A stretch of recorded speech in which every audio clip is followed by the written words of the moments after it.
Greetings, everybody. Welcome to the first episode of DEFCON Aftermath. We're taking a look at 5 more defenders, 5 more controllers, and a no-holds-barred, knockdown, drag-out brawl to see which of these classic archetypes from the City of Heroes is the superior supporting archetype.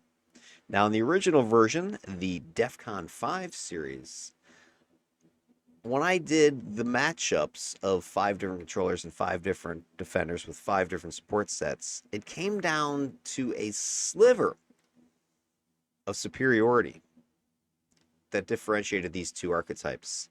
And if I had to put a score on it out of 5, my defenders were 4.5 out of 5 points, and my controllers, they were 5 for 5.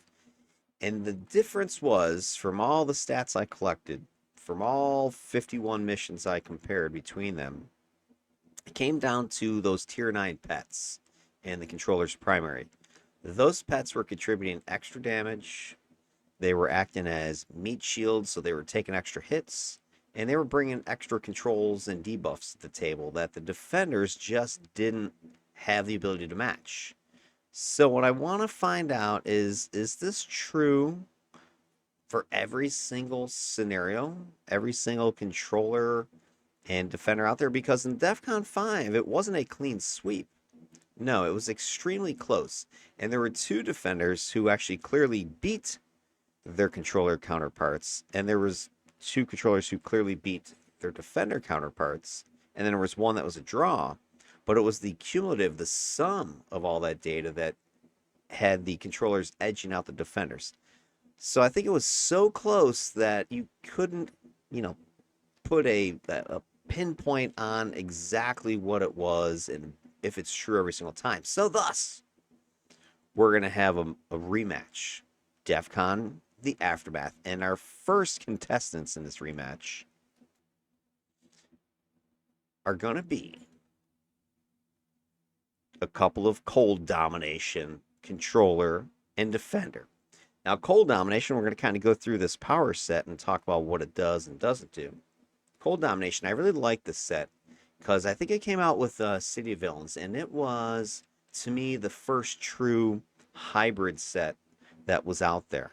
The original sets that came out with City of Heroes were fallen in one of 2 categories. They were either buffing, directly helping, healing, shielding your allies, or they were debuffing the enemy, slowing them down, lowering their to hit, lowering their accuracy, lowering their whatever, defense, you name it.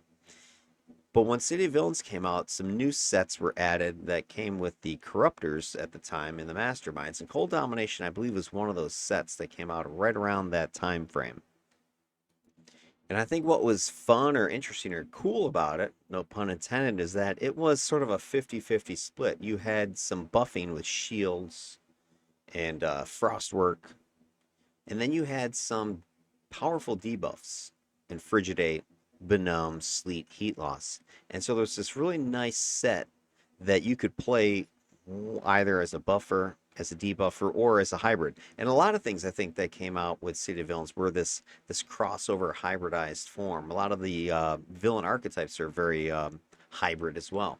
And so it just kind of was a fun, cool set, and it's a shame that I'm only getting to it now. I had wanted to perhaps do it in the original DEFCON 5, but it just didn't come together because I didn't have a controller yet that had the set. But these powers, when you take a look at them, are really awesome. So if you take a look, you've got a nice combination of effects and buffs and debuffs here. You've got debuff side, we've got Infrigidate, Snowstorm, Benumb, Sleet, Heat Loss.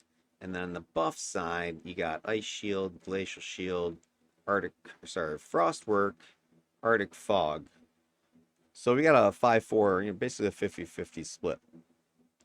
And these buffs are some decent shields. You've got a mix of defense as well as damage resistance.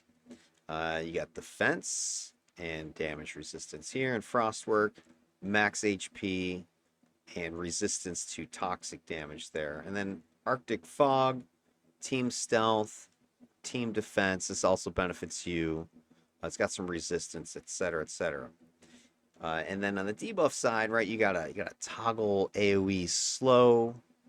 You've got what is it? Benumb is a single target minus damage, minus endurance. You got Sleet, little patch AoE that's gonna do damage and debuffing speed and stuff. And then heat loss is kind of the fulcrum shift of Cold Domination, where it is going to slow and subtract endurance and then buff the team in the opposite direction. So great duality to this set. Let's go ahead and take a look at the numbers from City of Data so we can get a good idea of why this is going to be a fun set for both the defender and the controller here.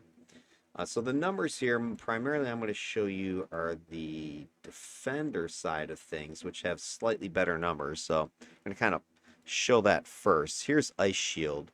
And Ice Shield, when you put it on one of your teammates, and the cool thing about this, and this I think something that the original game did near the end of its life, is the single target shields that were in the game became splash, where they would buff everybody on the team. All you had to do is hit one target, and anybody within range of that target would also get the shield as well. So you didn't have to sit there and buff every single person like you originally had to do when the game first came out with like Force Field or something to that effect.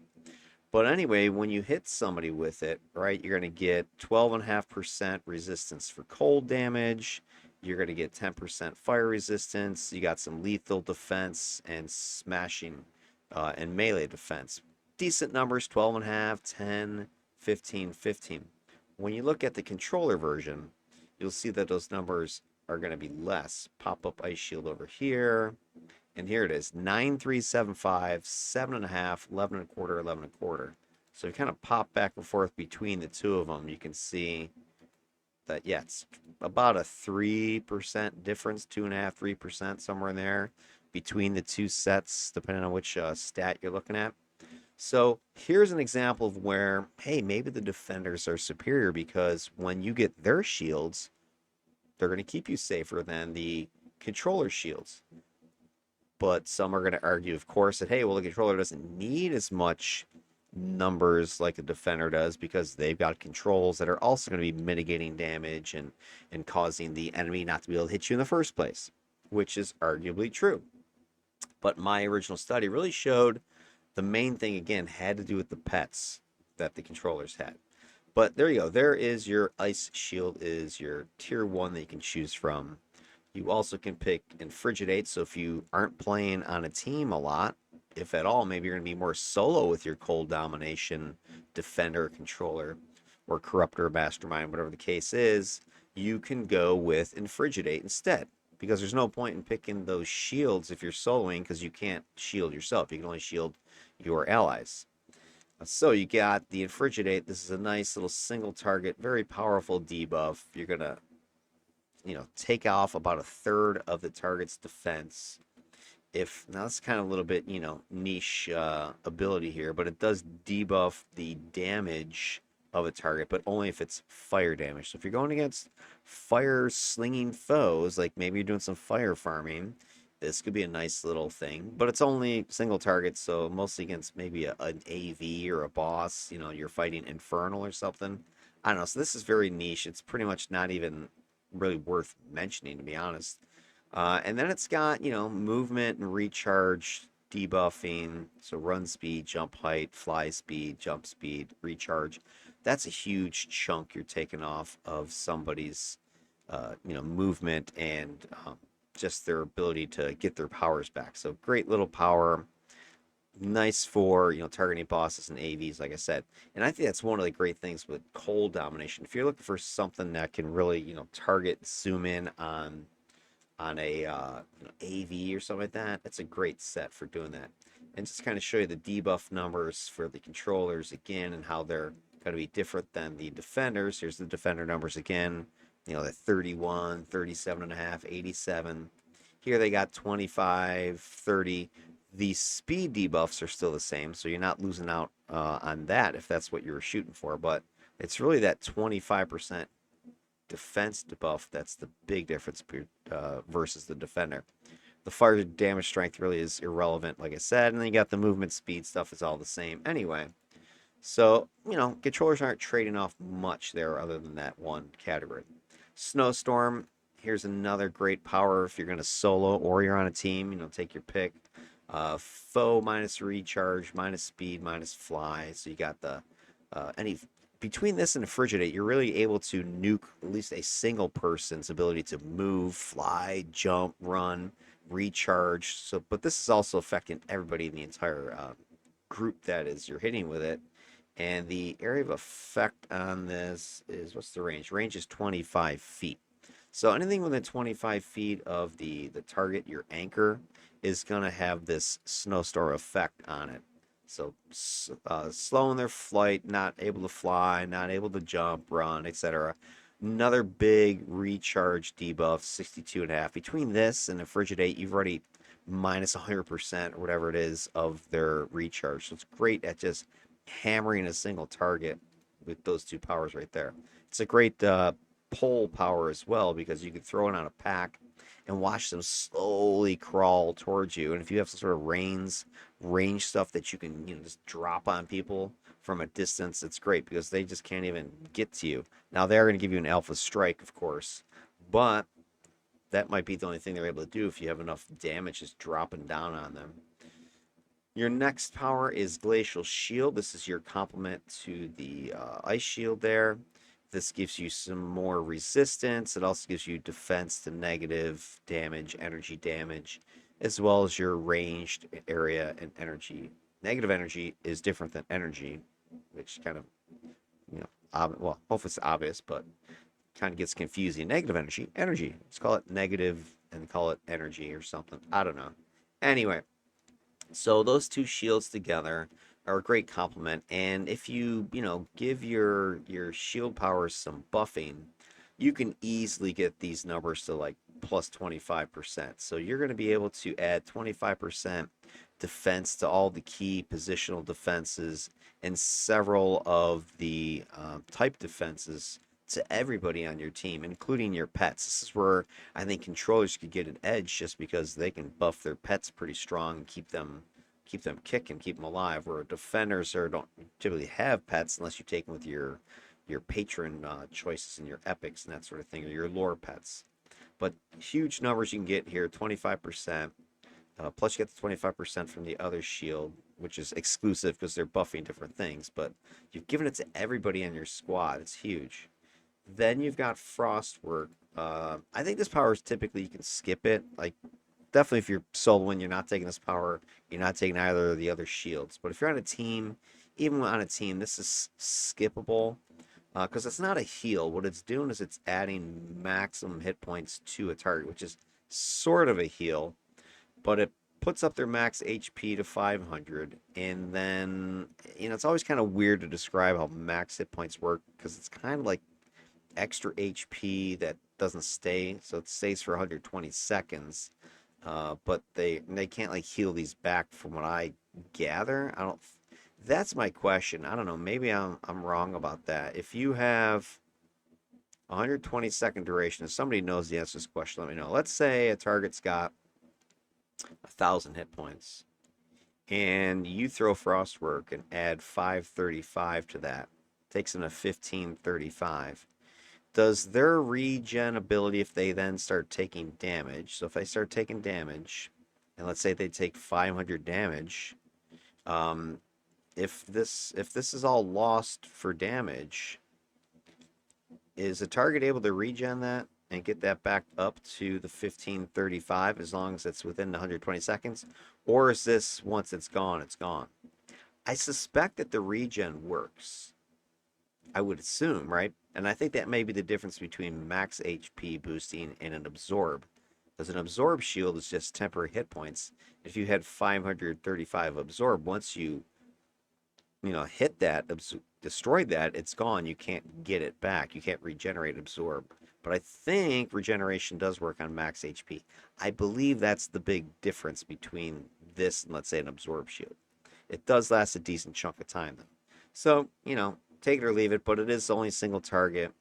It gives toxic resistance, which is sort of a throwaway. When the game first came out, toxic, there was no resistance, I don't think, anywhere in the game.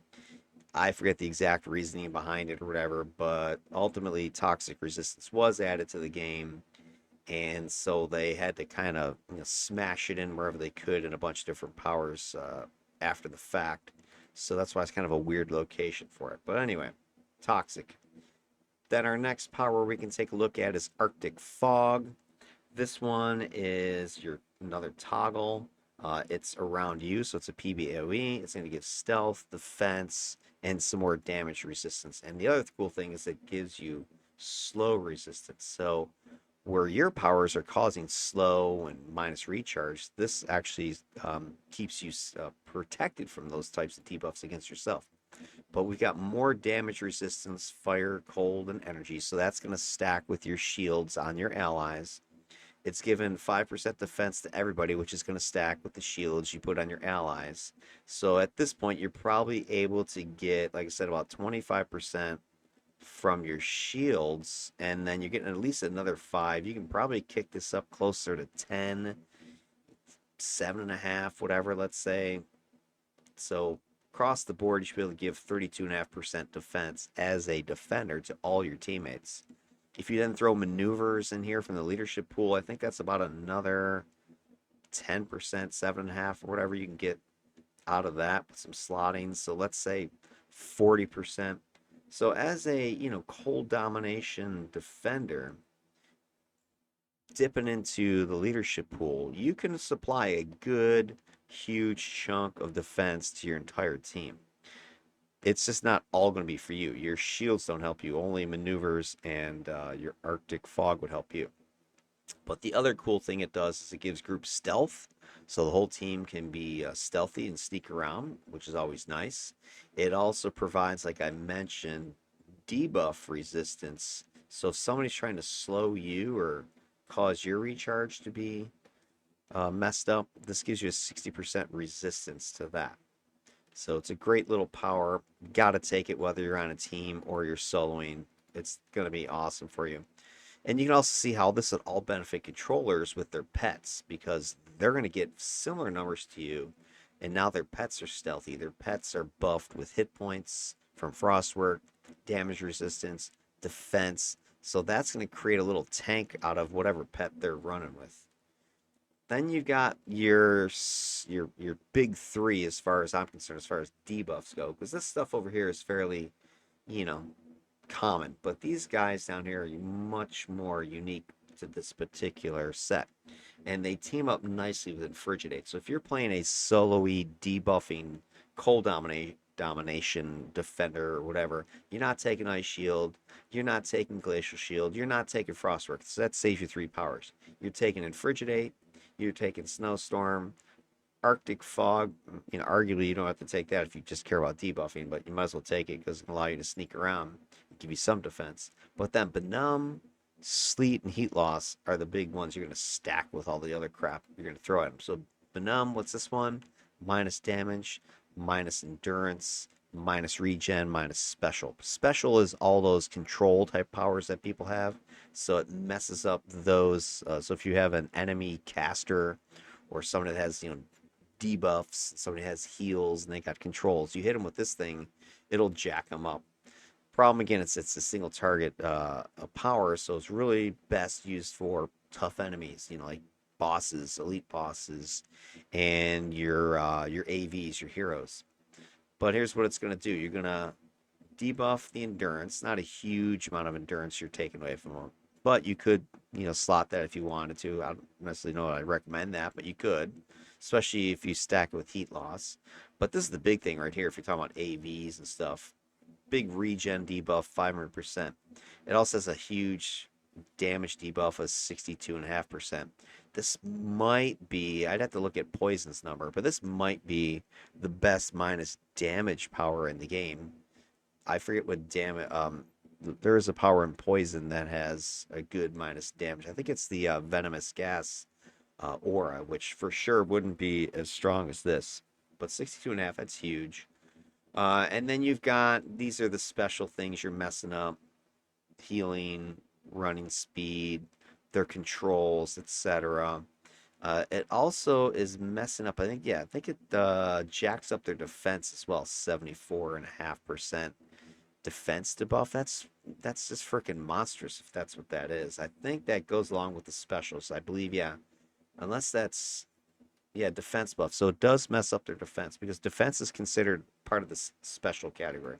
So you're like jacking up a target's defense 74 and a half. I want to see the controller numbers to see if they're anywhere near those or not. Because a lot of the debuffs numbers are pretty similar between defenders and controllers. So here is the controller numbers. They have 93%. Is that even stronger? Whoa, whoa, whoa. That's crazy if that's true. I don't know if this is true. According to Cydia data, the controller version of Benum is more powerful as a debuff of specials. Is that because controllers are like the masters of specials? Yeah, if you look at the numbers, defenders debuff damage better, but controllers are debuffing the crap out of targets, controls, and defense. That is, I did not know that. That's insane if that's true. I mean, so if there's an enemy control type of, character, not necessarily character, but just enemy target, you're gonna mess them up. Wow, that's crazy.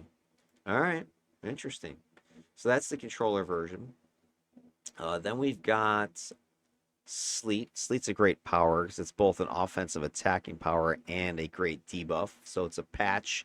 You drop a what's the range? 60-foot range, and there's a patch location, which is, let's see what the area of effect is on this thing. It's a 20-foot area of effect. You can hit up to 16 targets, and so anybody who's in range, pretty much your standard group of foes, is only about a dozen or something like that. Anyway, so big old minus 30% defense, more slowing of movement speed and recharge. I mean, look at this, the 20% recharge, and I don't know why there's another number here that's also recharge. Just continuing effects. Maybe after it first hits you, it lingers for another 30 seconds. Or maybe this is after you leave it. After leaving, that could be what that means. It lingers and you keep taking movement speed debuff, maybe. And then here's another big thing it does, a big 30% damage debuff. So you're jacking up their defense, jacking up their damage resistance, so now they're going to take more damage. They can't move because you've also got Snowstorm on them. Probably hit them with Infrigitate if it's a hard target, Benumb if it's a hard target. Now you're shredding their defense more, shredding their damage resistance, doing damage to them because it does deal damage, and it has a chance to knock back as well, which typically just can cause a knockdown unless you slot it for knockback, which would be kind of crazy. But it does a huge bunch of stuff that most groups are just going to get melted by this, especially if you're combining it with other range stuff. So you can kind of picture throwing your Snowstorm at range, causing things to crawl, come running towards you. You drop Sleet on them. Maybe you've got Ice Blast. You're dropping Ice Storm on them. You're dropping Blizzard on them. That's just abuse at that point. Crazy. And I think the avoid is it has a fear effect as well. So they want to get away from it is what that is talking about. And what I want to see is what do the controller numbers look like compared to this one? Because it'll be interesting to see if they have superior numbers with some of their effects or not. All right, let's see what we got here. So defender, controller. No. So this is weird. So the defender version is clearly better. Although some of the stuff is just the same. But it's weird that Benum is so much more powerful on controllers, but Sleet, all the other ones are not. But I mean, for the most part, controllers are not, losing out that much, it looks like, at least in all categories. It's not like every single stat is worse. All right, then heat loss is your next one. This is your other big hitter, big debuff. And it's AoE, so you can target something up to 70 feet away. And anybody within, where is it? Within 20 feet of the target is going to get messed by this debuff. What is the debuff? 33% endurance drain. So you could combine that with Benumb's endurance drain. Again, more, look at this, more movement speed, more recharge debuffing, more damage resistance debuffing. So that's going to play nicely with sleet as well. It's going to play with your snowstorm. I mean, you're just debuffing the crap out of huge groups of foes. And then you also buff yourself 20 points of endurance every 3 seconds for 1 second. Every 3 seconds for a second. That doesn't make any sense. And then there's 62.5% recovery for 90 seconds. So lots of juicy stuff there. So awesome set overall, I think. It's got pretty much everything that you could want in buff or debuff. Take your pick, or you're playing both. That's the cool advantage of that set. So we've got Cold Domination as our support set this time around. So which two characters, which two combos, which defender, which controller am I choosing to match up here? Let's hit the drum roll, because I think you're going to like this matchup. Gyr Falcon, I believe is how you pronounce it, versus Shimr. Gyr Falcon, Cold Domination, Archery. I've not yet shown you a single archer aside from Pandia, who I ran long time ago, I think in the 50-50 showcase over almost 2 years ago. But I've got Cold Domination, Archery, Energy Mastery Defender versus Ice Control, Cold Domination, Ice Mastery Controller. I think it's pretty easy to know what Shimmer's going to do. She's going to really concentrate all this slowing and debuffing of recharge and just making it so that the enemy just can't go anywhere and they get crushed. But what's up with Gyr over here? How does Archery fit in? Well, let's go ahead and take a look. Gyr Falcon, Cold Domination, Archery, Energy Mastery. What's the concept? Arctic avian sharpshooter. He's raining these frost-tipped arrows from above. He's going to be softening up the enemies with cold, and then he's going to be picking them off with precision shots from range and altitude. So just kind of hanging back and just psh, psh, psh. Once he throws out, let's say, sleet, snowstorm, whatever, he's dropping that, and then he's going to start raining arrows. And one thing I love about Archery is the super fast recharge and animations of most of the attacks. And it has boosted accuracy on top of that. So even though it doesn't have a lot like debuff or controls built into it, you can rain Fletch to death with that power. And I think if we combine the speed of just all that raining of arrows in combo with the slowing of the Cold Domination powers, the enemies won't know what hit them. We're going to go through Gyr's powers as well. So let's go ahead and take a look at what Archery brings to the table. So Archery, Ancient Art of Archery, allows you to use a bow and arrow to great effect. This power set has an inherent bonus to accuracy. So we don't need to worry as much about accuracy as other sets do. All right, so here's what Archery brings to the table. You've got a couple of single targets, snapshot. Let me get my pen tool here. You got snapshot and aim shot as your level 1 choices. Then you got a cone, fistful of arrows. Then you've got another single target blast here, blazing arrow. So it's got damage just like the other single targets, lethal. But then you light people on fire, which is always cool. Aim, your standard plus to hit plus damage there. Explosive arrow. This one's one of his, first, well, not really first, but his main knock you on your ass and start destroying you. So start picturing not necessarily the single targets, but the speed of hitting you with a cone. Explosive arrow, which has kind of hidden back here, but knockdown, knockback. So boom, sending things flying.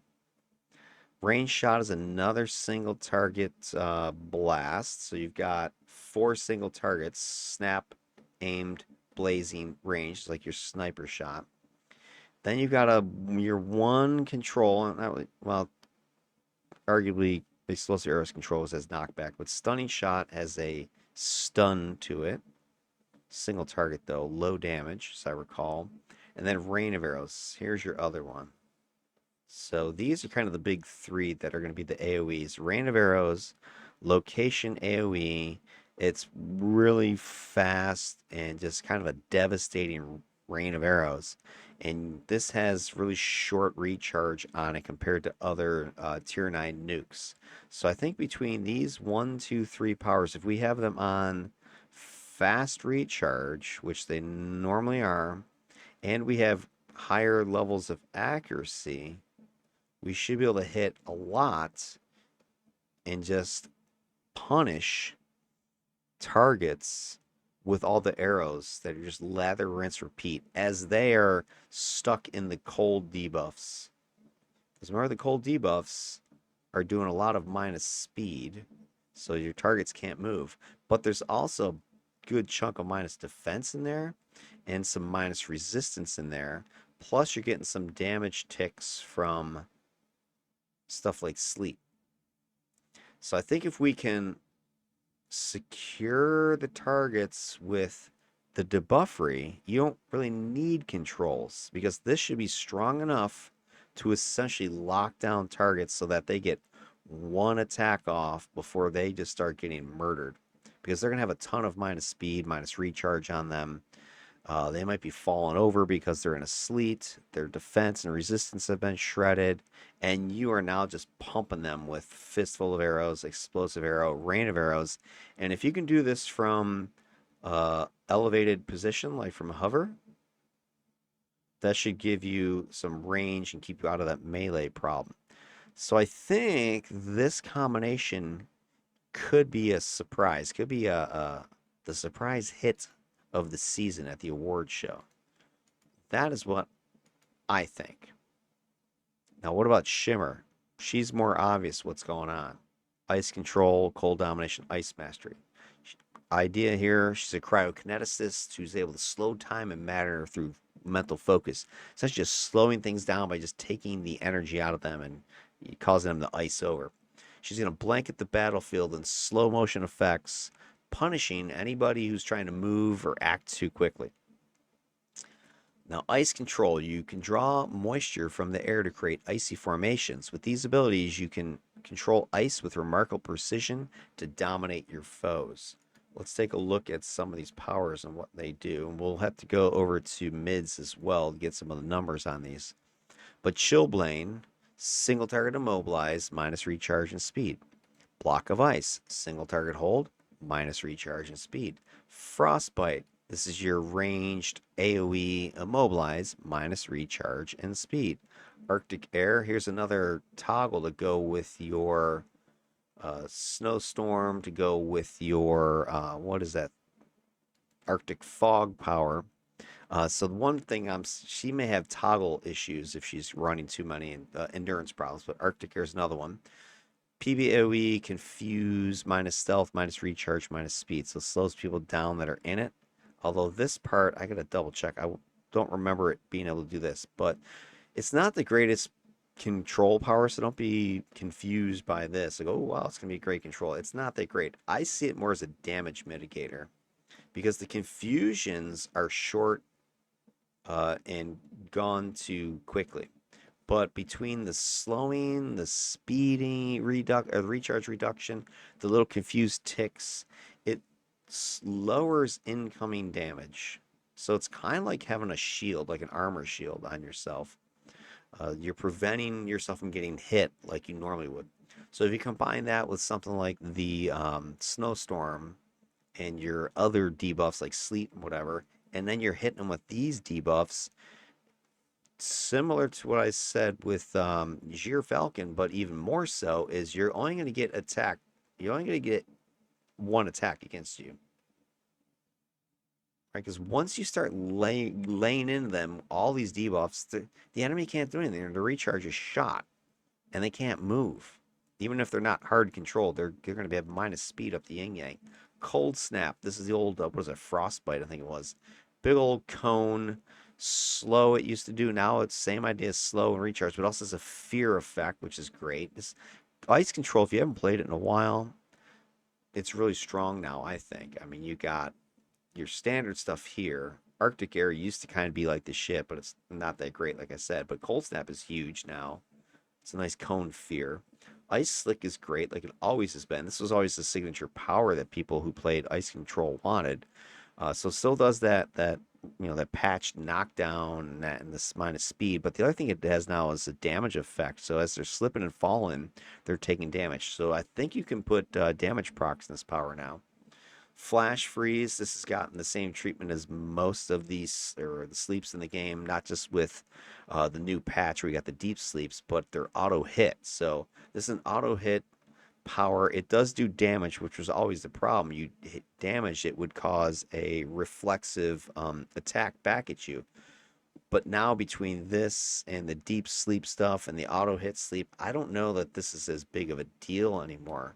So this could be like a nice nuke power where you just throw it out there, auto hit, deal damage, bam, they're sleeping.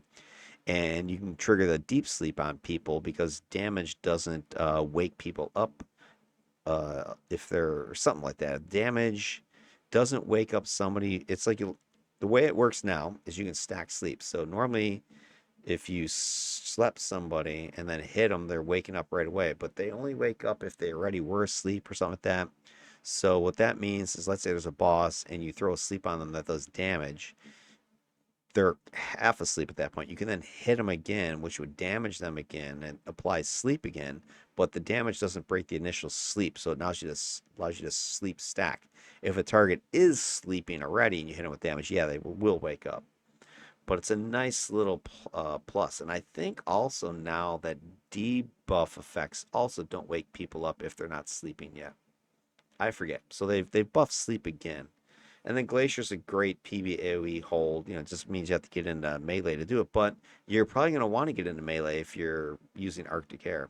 And this was kind of a great thing now with Cold Snap, because back in the day, you either took Arctic Air or you took Frostbite or whatever it was called. Or that was called Frostbite. I forget what the hell the name. Shiver is what it was called. You either played melee or range. And I think this makes it even easier because this is such a strong power now, and this is such a strong power now.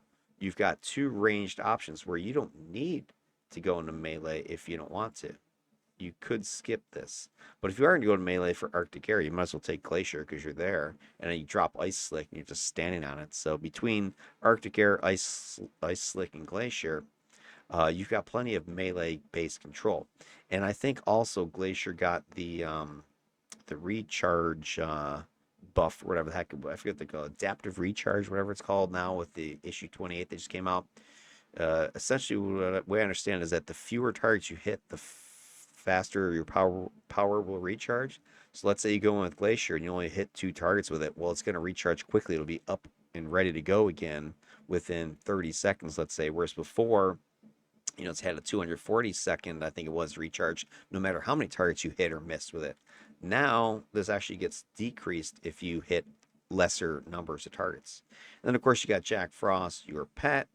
He's still a little bit squishy, bit of a glass cannon, but he does do some decent damage. He does have some controls that'll stack with your controls, and it makes the two of them like peanut butter and jelly. So there you go. Those are your two characters that I'm going to be comparing.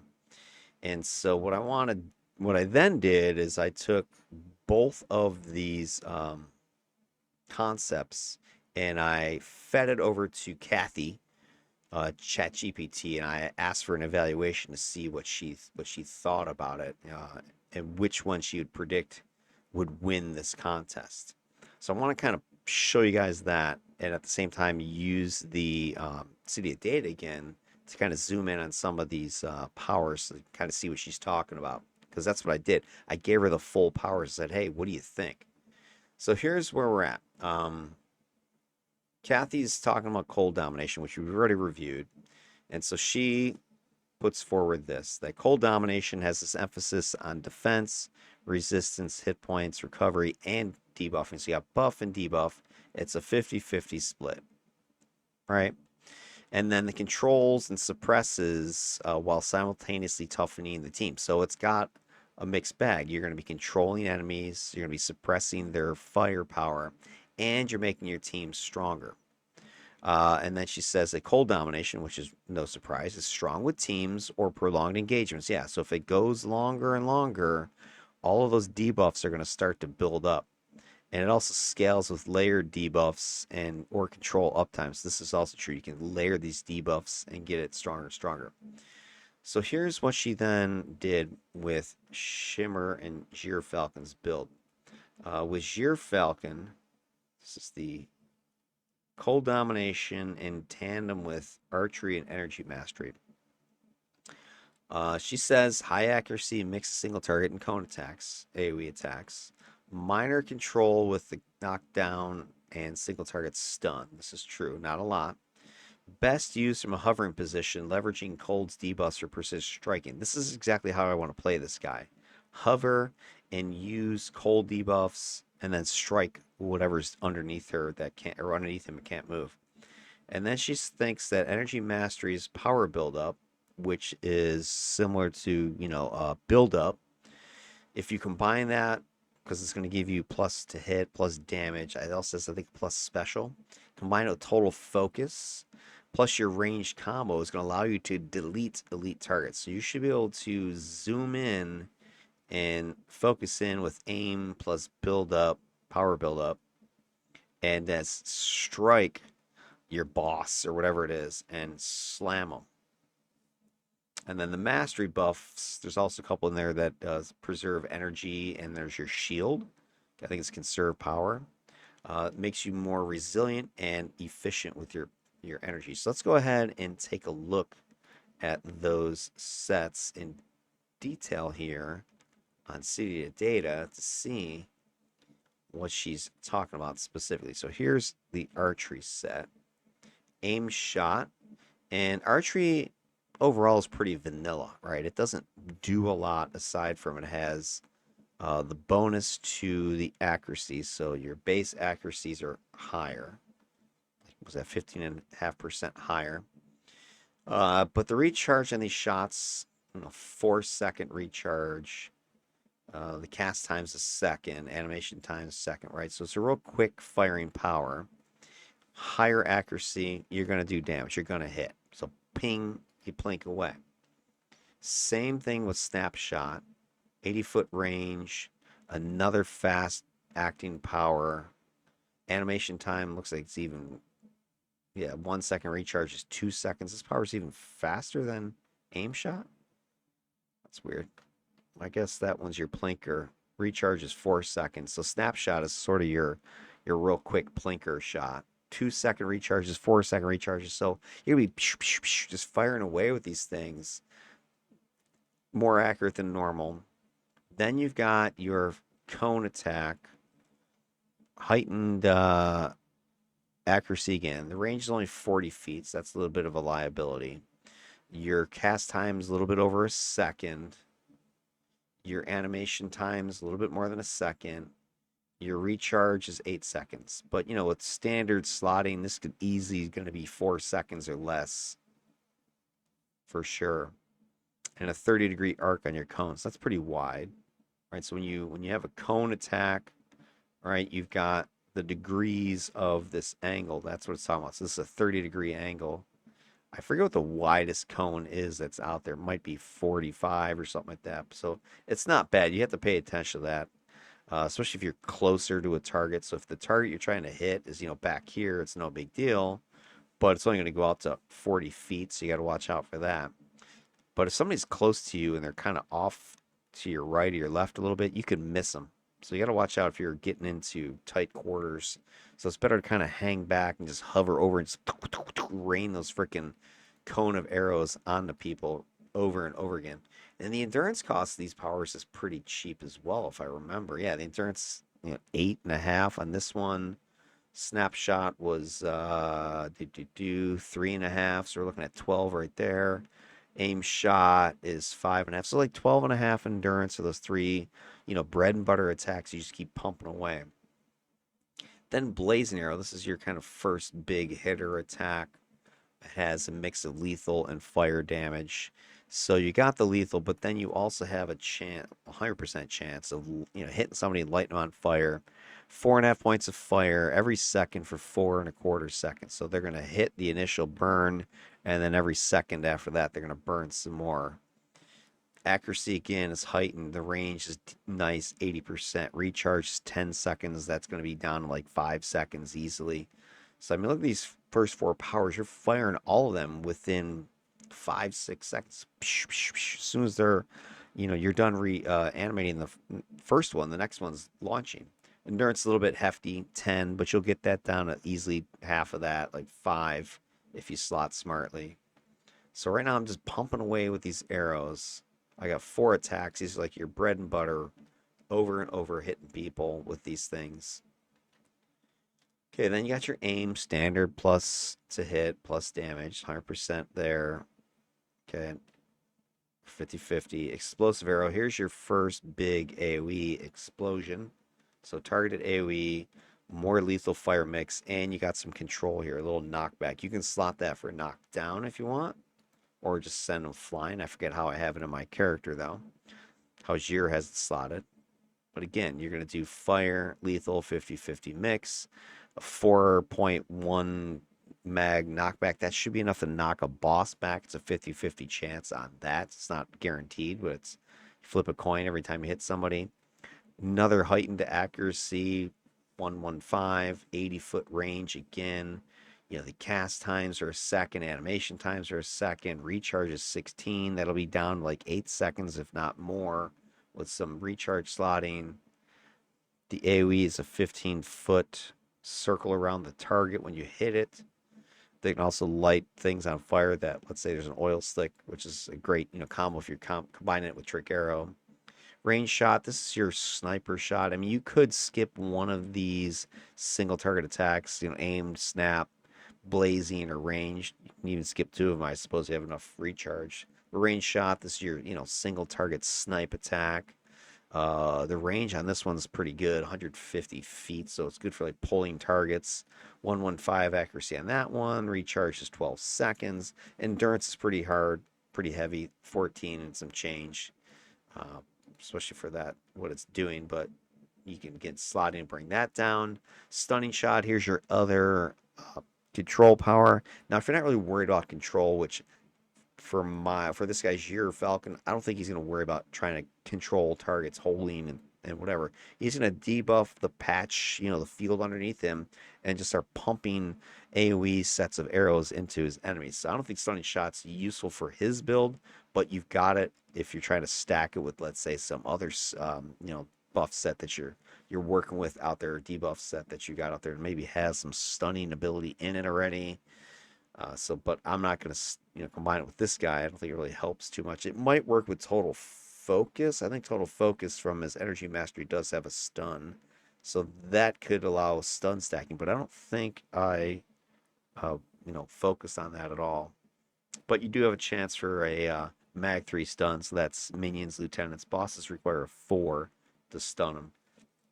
60-foot range, so it's a little bit shorter than your 80-footers.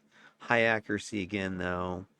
The cast times are fast. Recharge a little bit longer, 20 seconds. Get that to 10. So it is stackable because this is like a 15 seconds. So you could work this into your rotation if you wanted to be a stun stacking, archer. You could build around this idea. Again, I didn't do that, but it's something you could do. 10 endurance. So a little bit beefy with some of these upper tier powers, but that's to be expected. And then your big one, this is the one you really want. This is the one I'm building around with your Falcon, spoiler. But here you go. You got a 90-foot range in this one, so that's great range, right? So picture what you're able to do, because you can drop this as a patch around a corner. Okay, so here's something that I think you're gonna see, and kind of spoil this a little bit. So here's your corner. Here's your Falcon. Here's my enemies that I want to hit. I can dipsy doodle peek around a corner and throw Snowstorm as an example, and start the slowing so they can't run, they can't fly, and they start being aggroed and start moving this way. Then I just use my camera and peek around the corner without actually going around the corner. and drop sleet. Now they're debuffed some more. They're taking damage. Their resistance is jacked up. Their defense is jacked up. And then once that's in, guess what I drop on their ass? Rain of arrows. Because I can drop that reticle target patch around a corner without actually being in line of sight. So I can fire this around a corner and just start raining the arrows down on them. They start getting perforated and they can't see me. They can't get to me. They're stuck. And if you can get some, you could potentially throw, let's say, an avalanche chance to knockdown. If you really want to throw them flying, you could do something like that. Put that in your rain of fire. You could put some resistance debuff, like annihilation stuff, set stuff in there. We'll get into that with the build, but you could see where this is going, where he is going to leverage the crap. I mean, this is the main thing I want right here to make this build work because of what it can do. The endurance cost is a bit hefty, but we can get this down to 10. That's easy enough. And then the recharge on this power is 65 seconds. Now, that'll easily be cut in half, right? I think we get this down to 30 seconds. So you can picture dropping this bomb every 30 seconds around the corner. And let's say the average fight lasts 60 seconds. I don't know. So at least twice in a fight, I want to hit him with this rain of arrows around the corner while sleet is dropping on him, while snowstorm has him locked down. And then if I want, I can pop my head around the corner and hit him with blazing arrow, hit him with exploding arrow, whatever. And by this time, they're so messed up, I can just kind of pop out and just pump them full of arrows over and over again. Okay, so the rain of arrows, great power. It's not the most damaging one out there, but that recharge is really nice on it. That's 65 seconds. To kind of give you a comparison. Let's say you wanted to use, I don't know, what's a good ranged AoE? Let's electrical blast. And look at Thunderous Blast. Thunderous Blast, recharge on that one, 170 seconds. So right there, you see what I'm talking about? So ranged AoE nuke comparable, right? It does 170 seconds. So the recharge on a rain of arrows is more than half that, or less than half that. So that's what I want to use with this guy, why I'm picking archery. Okay, and then your energy mastery, what you're getting there, conserve power. So if I do have issues with endurance because of the toggles and just raining these arrows constantly, you click conserve power, it's going to cut your endurance costs 149%. Then you got your power build up, so this is going to go nicely with aim, or you could skip aim and just take this, but it gives you 80 and 10%, so more damage. It also boosts your specials, healing, absorb, so this is going to help with your shields and your debuffs and your buffs and crap like that. So that you're able to just, jack up anybody with debuffs or just your own healing, let's say frostwork. Then you got your shield, temporary invulnerability, 30% smash lethal. That's going to go nicely with your Arctic fog here, which has your resistance to fire, cold, and energy. So you've got resistance to those elemental types of 20%. You got 30% resistance to those smash lethal from your energy mastery. You can then probably get another 20% or so from just set bonuses. So you should be sitting around 50% damage resistance to most of the major damage types in the game. Force of nature, that's kind of your oh crap button. This gives you a whole bunch more resistance, damage resistance to everything except for psi. Bonus to recovery as well. While you've got that clicked, there's your oh crap button. And here's total focus.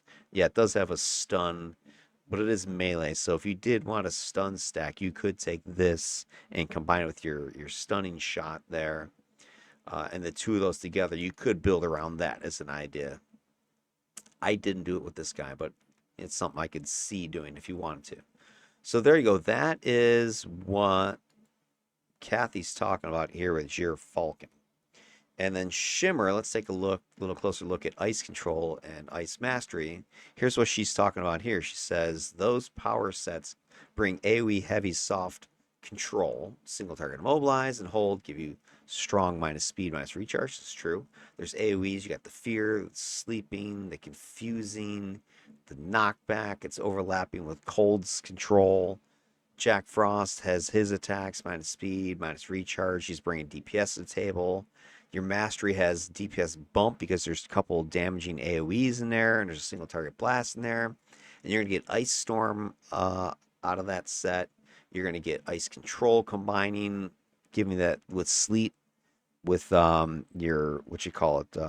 So Sleet, Ice Storm is in your mastery, and Ice Patch, Ice Slick.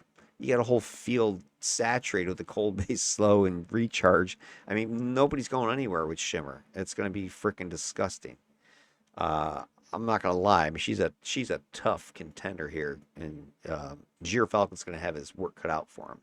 But let's take a look at these powers for my controller in Ice Control. All right, you got your block of ice, standard single target hold. Does some cold damage. You got a mag 3 hold, and then you can you get your overpower there for another mag 1, 20% chance of that. Standard controller single target holds.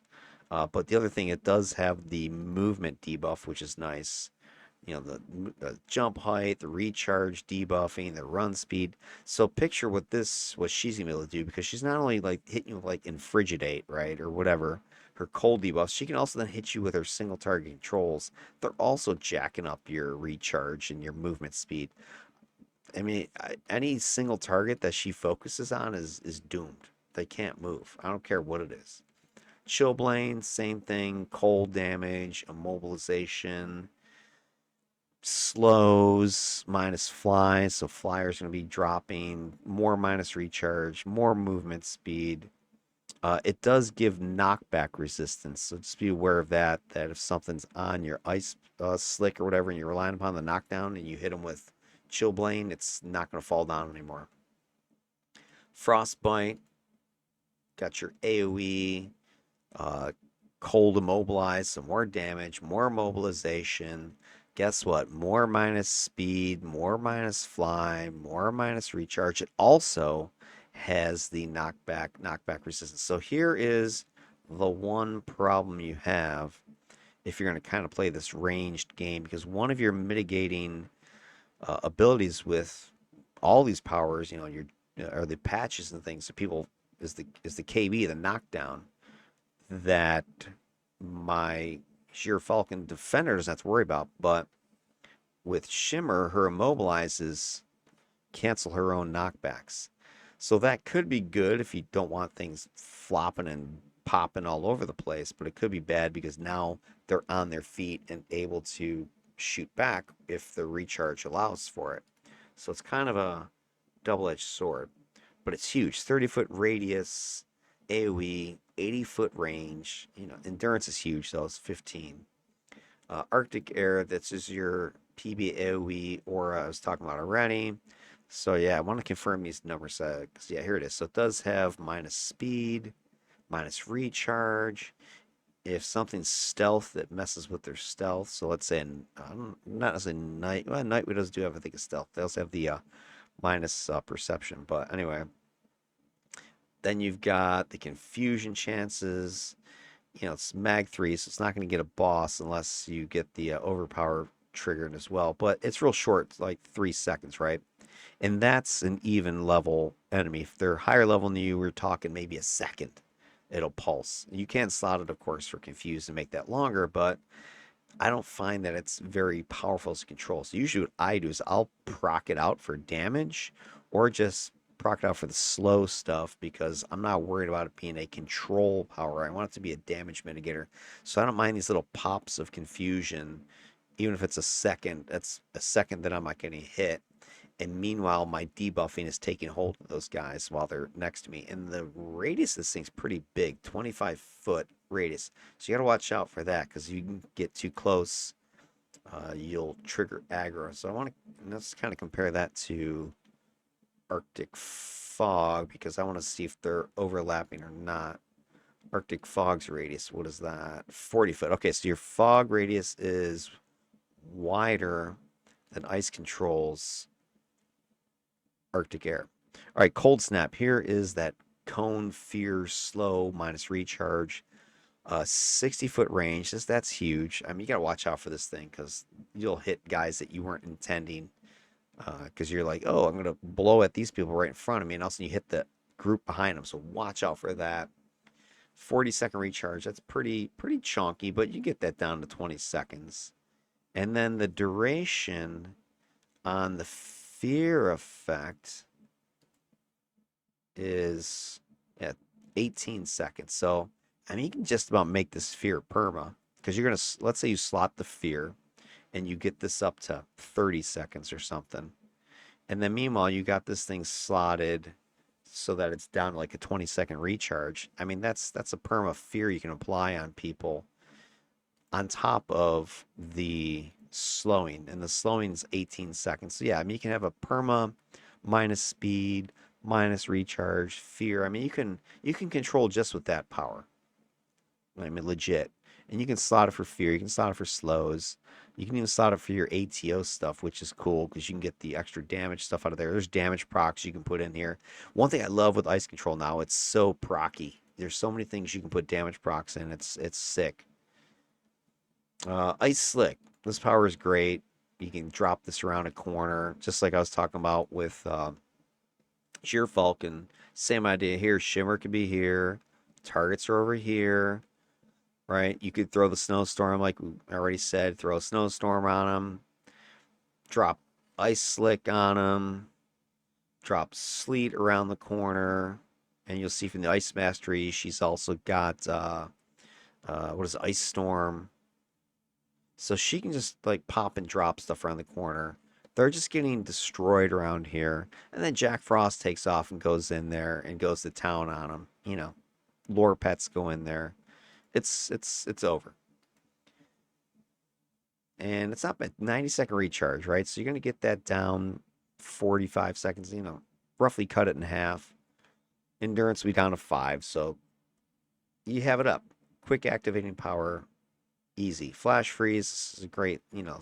I mean, you can just, between this and I think cold, you really don't need anything else. You just sit back there and just, you got so much stuff to throw at people. It's gross. Here's your sleep. Cold damage it does. This is one problem with it. If you lead with this thing as like your alpha, you hit with damage, that triggers a return alpha at you, which, you know, could potentially kill you before the sleep kicks in. So, you know, one trick you can do this sort of the pop and the, what do you call it? What I forget the hell I call this thing, but let's say kind of that, here's a hallway, there's some targets here. Here's you know, peeking around the corner. You could do the old pop and lock or whatever you call it. You jump up in the air, and as you're jumping, your momentum's going to carry you over here. And as you jump, you activate it right about here. It'll throw, and hopefully by the time it hits and aggros, you've landed over here and are now broken line of sight. A little tricky move you can do, but Mag 3 sleep, you hit Mag 4. Yeah, that's the one problem. This sleep is not high enough to put a boss to sleep, I don't think. Unless, actually, no, I think bosses have a Mag 3 sleep resistance, if I remember correctly. So it should be enough to sleep everybody. But boom, they're slept, they've taken damage. Then you can drop the other crap I was already talking about. And does it have any debuff on top of that? No, I don't think so. Say if it has minus recharge and crap on top of that, forget it. Glacier, PB AoE, you run in there, you hit this, Mag 3 hold, Mag 1, so you can hit a Mag 4 total 20% of the time. And even if you don't hold them, minus speed, minus movement, etc., they can't be knocked down as well. So again, be careful with that one. The recharges like I was talking about in the latest patch, the issue 28 patch, this is a variable depending on the number of targets you hit. I don't know the exact math on it, but it can theoretically recharge, let's say, in 30 seconds without any slotting if you only hit one guy with it. So it makes it useful against, you know, hard targets like an AV or a boss. You don't have to sit there and Oh no, I gotta wait 6 minutes or 4 minutes for my power to recharge. It'll be recharged sooner than that. And then your last power, you got Jack Frost. What does Jack have in his little arsenal? He's got a sword. His sword does obviously cold damage, lethal damage, but it has jump height debuff, recharge debuff, movement speed debuffing. His ice bolt, same idea. It's got cold damage, debuffing movement, debuffing recharge. He's got freezing touch. That's his single target hold. I believe it's a melee hold. Yeah, cold damage and yeah, mag 3 hold. So he just touches things and freezes them. Greater ice sword. He's got 2 ice swords, more damage, more minus recharge, more minus movement, debuffing, and he's got Chilling Embrace running around him. So he's just standing near people. What's the radius? 10-foot radius. So anything within 10 feet of Jack, debuffing their movement speed, debuffing their recharge. Right? He's just gonna bone people. Resistance wise, he's got 25% defense. Now here's where things can be interesting because normally he's got sort of a glass jaw, but you have shields. So he's got defense to area, smash, lethal, energy, negative, psi. You can add shields. Remember your shields and your what is it, Arctic fog are gonna be given about I don't know, defenders is 35 or whatever, but let's just say I don't know 25, 30% from a controller. Right? He's gonna have 50% defense to everything. And then his damage resistance is only to cold and fire, so that's not the greatest, but you're giving him some damage resistance with your shields and with Arctic fog. So he's going to have decent survivability with your shielding and staying near you. And if you also were to dip into leadership and take maneuvers, or you could get into the sorcery pool and take what is it, Mystic Ward or whatever it's called, where you throw the absorb shield on him, right? You can turn him into a little mini tank. Throw frost, what was it, Frostworks on him, or your hit point boost there, right? He'll be a hard charge and mofo and take care of business for you. So there you go. That's what she was talking about here. So based upon all that information that I fed into Kathy, her analysis is this predicted outcome. She is predicting the winner is going to be Shimr. And I don't necessarily disagree here because I think this is a tough matchup for the defender. And that's mostly because archery doesn't have a lot going aside from just sheer volume of arrows that you're going to be able to drop on people. I don't think it's going to be a total blowout, but I can see what she's saying here. So here's what she says. With Ice Mastery, Shimr is going to control larger swaths of the battlefield. She's going to be stacking slow and recharge denial to debilitating levels. Yeah, I agree. And has respectable personal damage. Yeah, because you've got the... Oh, because you know why? I didn't even mention this. She also has the Ice Mastery set for controllers. So real quick, Ice Mastery brings... screw Hibernate. I don't need no Hibernate, but that's like your... going to a shell and you can't do anything, but you're invulnerable and regen recovery. But you know she's gonna have Ice Blast, so single target attack, damage, minus recharge, minus speed, frozen armor, defense, smash lethal, resistance. That'll go nicely with, let's say, maneuvers at Arctic fog, and you've got Arctic air giving you mitigation. Frost breath, a cone attack, minus speed, minus recharge, and then here ice storm. Location patch, DOT, minus speed, minus recharge, and that one. So those powers is what she's, saying here is kind of putting her over the top here. She has respectable personal damage because she's got those attacks coming from her Ice Mastery set. Not that she really needed it, but she's got them. Gyr Falcon here, he becomes more dangerous and self-reliant with Energy Mastery, but his control footprint. So she's leaning on the control. Control is narrow compared to Shimr's environmental dominance. I mean, I agree with this. Shimr definitely is going to dominate the environment. I think Shimr's problem is going to be she needs stuff to stay tight and packed up. Gyr's going to have more mobility and flexibility to get around the battlefield and focus where it's needed. So her final little analysis here, Gyr, he's a scalpel, but Shimr is permafrost. And then she does a great line by line analysis. AoE control, Shimr for sure. right? You got Ice Storm, Frost Breath, the Ice Control, Zone Saturation, debuff layering, Shimr. She's got a lot more minus speed, minus recharge across broader areas. I don't know if this is going to be excessive where it doesn't matter. That could be the question. But if you're taking on 54s, you know, you might need the extra recharge and slowing. Single target finishing, Gyr Falcon has the advantage there because he can total focus, he can blast with his archery attacks, cones and single targets, and just zero in on a single person and take them out if necessary. A burst survivability, she's saying that's Shimr because Hibernate. Well, if I don't take Hibernate, then I don't know about that because I usually don't take this power. But Frozen Armor, I think between that and her controls, I think she probably does have greater survivability than what Gyr has because Energy Mastery, Shield, Temper, and Vulnerability is not the greatest. Endurance Management, Gyr's got the edge there because he's got Conserve Power. Plus he's got the Defender Inherent there. That's Vigilance, or whatever it's called. That'll help keep his endurance under check or in check. Resilience, she thinks is a draw. Shimr has active stall. Gyr has passive resistant and emergency toggle. All right, so she's, yeah, I guess the defense and the controls is what's going to actively keep her safe. For Gyr, he's got resists. He's got the same slows. He's got the what's that, God mode power in his energy mastery. And then Battlefield Presence, she's given it to Shimr. Controls space more effectively, shapes enemy options. I mean, I think this for sure. So I don't necessarily disagree with anything she's saying here. I think the wild card is going to be how many arrows can Gyr Falcon lay down in a concentrated zone? And I think that's going to also depend upon the team. Where Shimr, right? Shimmer's going to create the space, right? She's gonna be, hey guys, here's the space to kill.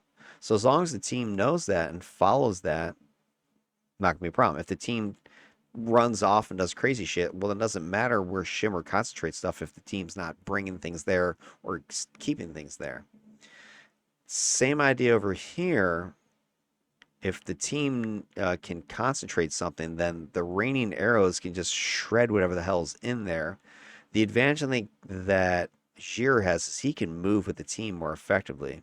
He can move his debuffs, he can move his rains, his arrows, wherever the team's going. Shimr doesn't have as much flexibility. So I think that is going to be sort of the wild card here. I think that is what we need to look out for, where we can concentrate all that firepower. So there's the matchup, kids. And the question that's left now, according to Kathy, she already knows who's going to win. She says Shimmer's going to win. But we humans, we're not so convinced. Who is going to win? Is it going to be Gyr, our cold archery energy defender, or is it going to be Shimr, our ice cold ice controller? And you know there's only one way to find out, and that is to run these missions. So I'm going to follow the same process I did with the DEFCON 5 series. I'm going to run solo missions first. Just 2 of them. Kind of shake off the rust, showcase what this the build can do, what its tactics are, what its strategies are. And then I'm going to run team missions.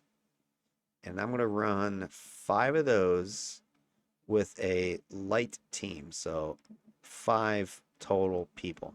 I'm even considering only running 4 this go round.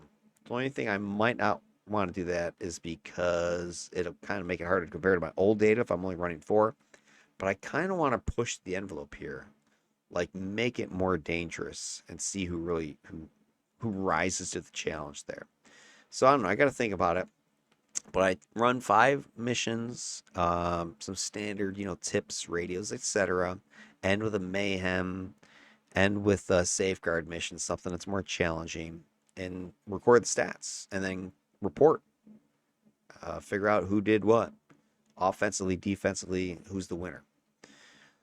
Now, hey, who's going to go first? Our only remaining question, and to answer that, we're going to go to the ye old coin flip.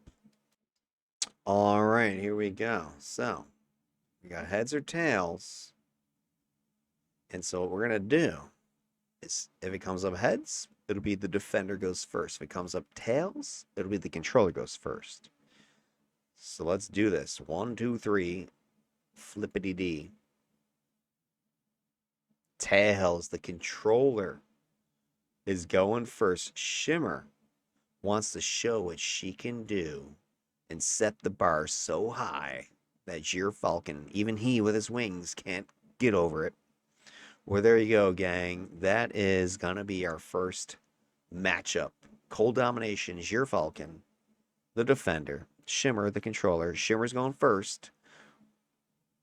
Stay tuned to the next video when I do her solo tests, and then we'll do her team. Until then, have yourselves a good night, and peace out.